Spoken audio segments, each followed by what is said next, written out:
What's up, y'all? How y'all doing this morning? It's your boy Sean P back again for another edition of Hip Hop Roundtable Reviews. So today, of course, we're going to talk about the hot topic that has dropped in the last couple of days. It was kind of spur of the moment, but Nas has dropped another album. Which is the final album of the Hitboy Nas. I don't know what you want to call it. Series, discography, disc set, whatever. But the Hitboy Nas run has come to an end with the addition of Magic 3, which dropped. Nas dropped information last week, previous week that he was dropping again. And this is the final album with Hitboy and Nas. So we're going to talk about that. And we're going to talk about the 6 album Nas and Hitboy album series. Let's just call it the album series just to make it simple. So, and we're going to say where it ranks in hip hop history and which one was the best out of this album series. So we're going to start with Magic 3. Now, where does this stack up overall, one in the series with Hitboy and Nas? Where does it stack up in the albums that dropped this year? And is this album a classic? I mean, there's a lot to talk about in this album. So just to let you know, I've listened to this album about 7 times already now. I've been through every song, and I've done my quote-unquote analysis for this album. So, without further ado, we're going to do what we do. Talk about what I liked, what I didn't like, and we're going to sum it up in the end. So, what did I like? This was better than Magic 2 in that this was more the boom bap feel of a Nas, the boom bap soulful 90s style. If you're a boom bap 90s style hip hop fan, you're gonna love this album. I know in our group we have several of those fans of that era, if you will. I know a couple I converse with on a daily basis, and I see why they love this album. I understand why, because this album really starts off strong, you know. I think lyrically, this may be one of the best albums of the Nas and Hitboy series. I think this and Magic 1 lyrically might be the best. You can argue, and also maybe King's Disease too, but I'll get to that later. So anyway, what did I like? Fever, TSK, superhero status. I love this feeling. Strong start. Strong, real boom bap feel. I love how it opens up with that aggressive 90s style energy, and Nas is just bringing it on every song. TSK, I love how he kind of calls out, you know, the new generation of hip hop, and he's critical of, you know, not addressing trends and for rappers to be more innovative. That might be, TSK may be my favorite song on there. I don't know. There's a lot on there. So the first 4, Fever, TSK, superhero status, and I love this feeling, was a very strong start. So Never Die with Lil Wayne. That's the next song I love. And I'm on the fence about this. Of course, people are going to say this is one of the best, the most notable features with Nas and Lil Wayne. And of course, when you have 2 greats on an album, who out-rapped who? And I actually currently give the edge a little bit to Lil Wayne. You know what I mean?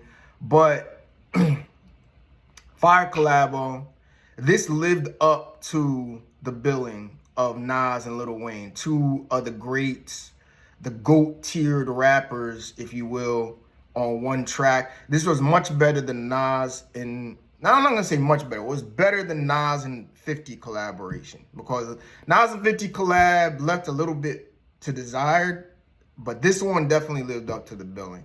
So that's one of my favorite records on there. And then, based on true events, 1 and 2, tracks 8 and 9. Oh my God. Classic storytelling Nas. This is what makes Nas so great, is a story. You felt like you were in a movie with these two. And you really had to keep up with the story, but I love based on true events. And I love how he tied in the modern, like reality stuff about, checking on Instagram, having the constant about pictures on Instagram. Yo, I know that guy, and how it develops into a whole story. I love that. That's classic storytelling Nas. Definitely one of the strong tracks on there. So I definitely say that. And then Sitting With My Thoughts, I thought was a strong record. That was the most up-tempo sounding record on the track on the album. I really didn't have that soulful boom bap feel, but still was fire. I love Sitting With My Thoughts. So Blue Bentley was cool. I like the beat on there. And I like kind of the message of that player lifestyle about a man having options, even in his later years, having options about women. And I like how they closed it out with 1-800 Nas and Hit, which kind of sums up all 6 albums and the run that they've had. It's a very soulful end to the project. So what didn't I like here? Some of these songs on here, I'm not gonna say some, but even though, like No Tears, now I don't want to say this is a bad song whatsoever, because I think I dig the concept of the song of the older Nas message to younger Nas and vice versa on here. I love the message and the concept of the song, but I'm just not feeling it. Like I'm not feeling, I don't know if it's the beat, if it's the cadence, if it's the story. It lacks some sort of energy where I'm kind of bored. It's hard to say that, but it doesn't have the storytelling appeal of Based on True Events 1 and 2. It definitely does not. But still a decent song, but it's one I wouldn't revisit. I would also say that the other song that I'm not too sure on is Pretty Young Girl. I don't know the point of this record on the album. I don't really think it fits the theme and the cohesiveness after the first 6 tracks. He's just talking about some bad chick that he encountered and he wanted to get with. I'm like, all right. But it really, I'm like, what's the point of this song? Even though the beat's dope or whatever, I'm like, that really doesn't fit. And then I'd say after that Jodeci Member, I mean, you come off of a song with Blue Bentley where you're talking about kind of living the player lifestyle and how a man has to pretty much, have his options just as the females have their options. And then you talk about Jodeci Member where you're kind of talking about being in love again. Like, I didn't understand the concept of that record and why that was on there. Speechless 2 lacked a little bit of energy in the beat, but it was still a decent record. Same thing with Japanese Soul Bar, which is it's a soulful record. That's pretty good. But Speechless 2 definitely wasn't what Speechless 1 was on the first Magic album. So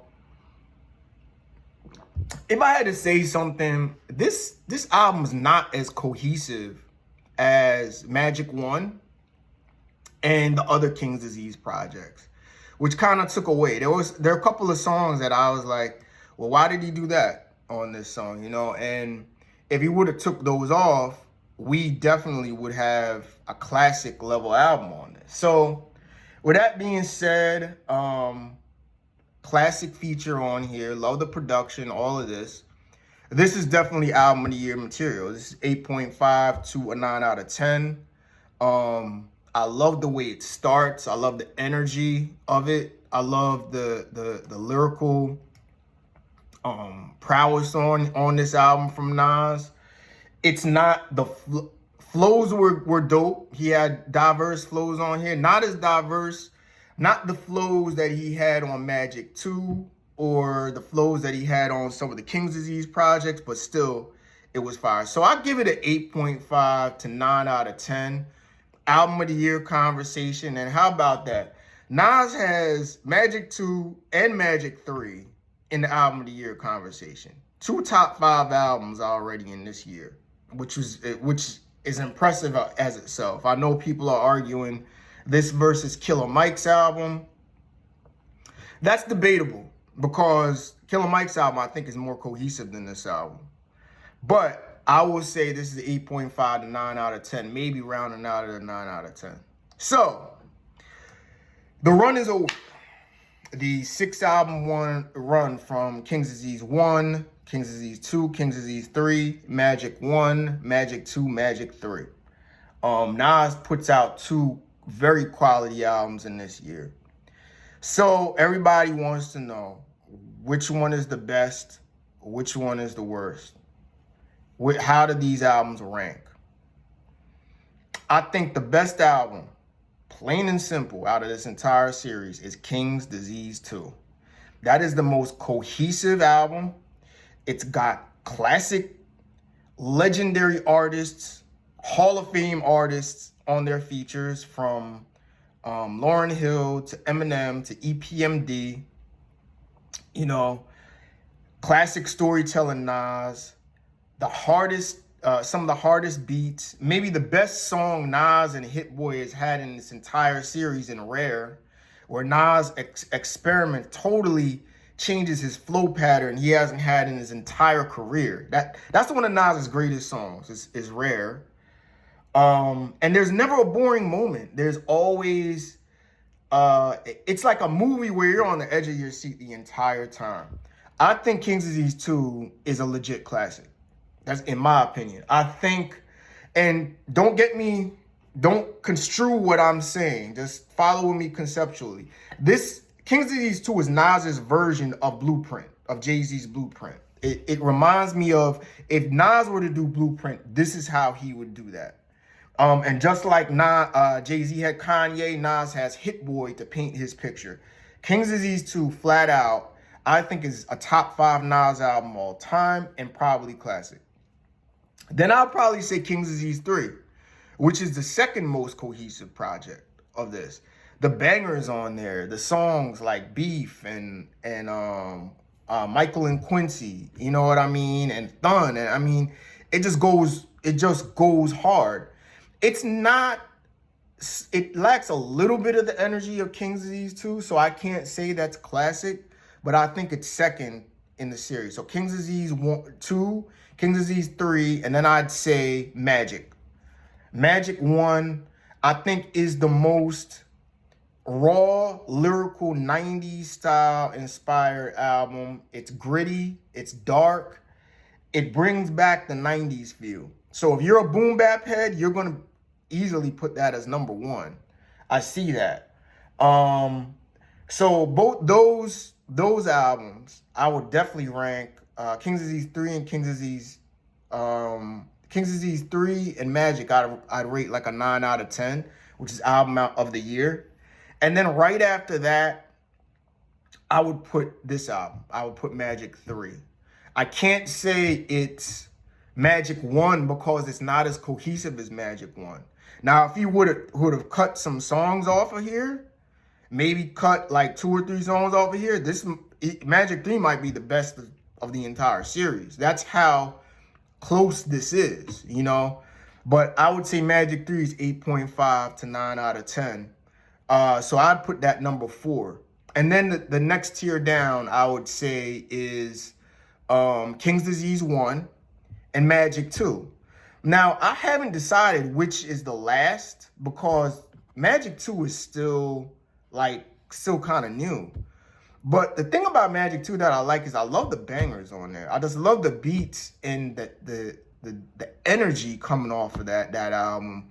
and the diverse flows that Nas is showing, you know. Now, I just going to say this. There are no weak albums in this series. Every one of these albums is at least an 8, 8.5 out of 10. I'd say at least an 8. And I think King's Disease 2 is the best one, with that being classic. You know what I mean? But I don't think King's Disease 3 is far behind. I think that and Magic 1 are borderline classics. So I'd have to go King's Disease 2, hands down the best of this series. King's Disease 3, number 2. Then I'd say Magic. Then I'd say Magic 3. And then I'd say King's Disease 1 and Magic 2 is just last, kind of by default, because it's still kind of new. And King's Disease 1 has grown on me. We've had that length of time to grow with it. So with that being said, where does this run rank all time? And I'm not going to get into the Nas versus Jay-Z and this Nas the GOAT. That's the next vlog that I'm going to do, where we're going to talk about this. But just to point out, they've had a 6-album run with at least one, arguably 2 classics. At least 4 albums of the years, debatable, and every album is hot. You're basically can put this up against Eric B. and Rakim. You can put this up against Gangstar's catalog. You could put this up. This 6 albums is like half of an artist's catalog. You could put this up against most Legends catalog, and it would still be a debatable as to who's better. This may be the greatest 6-album run of all time. I think it's too close to say that right now, but it may be that, you know. Is it better than Gangstar's catalog? Well, I'm not going to say that, because Gangstar is a legendary group, and I'm not going to put them up against Eric B. or Rakim. But hey, for Nas to have what he's had before, where even without this, he was debatable 1A, 1B with Jay-Z, and this, oh my God. Nas now has the greatest rap catalog of all time. I don't think it's debatable anymore. I don't think you can really, I mean, all right, challenge me. Over, 25 years, 1994, no. Started in 94, 29 years. Who you got? You can't say Lil Wayne. He's been inconsistent for a decade. Kendrick Lamar doesn't have enough to match up. Jay-Z's the only one in the conversation. Tupac and Biggie's catalogs got cut short, but who? Nas has the best discography of all time. I rest my case. You know what I mean? So, yeah. So that's where I'm at, man. Where do you think? So what's your rank? What's your ranking of all the 6 albums?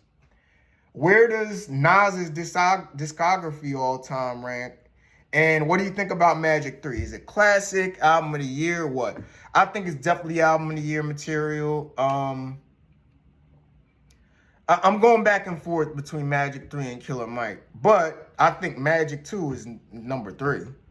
You know what I mean? And so it's not that big of a difference to me, but you tell me, okay? Nas, Magic 3, your thoughts? The album series, Hitboy and Nas, and where does Nas rank after this 6-album run all time catalog-wise, all right? So with that, enjoy the rest of y'all afternoon, and, just give me your thoughts on YouTube. Just let me know your thoughts on YouTube on this.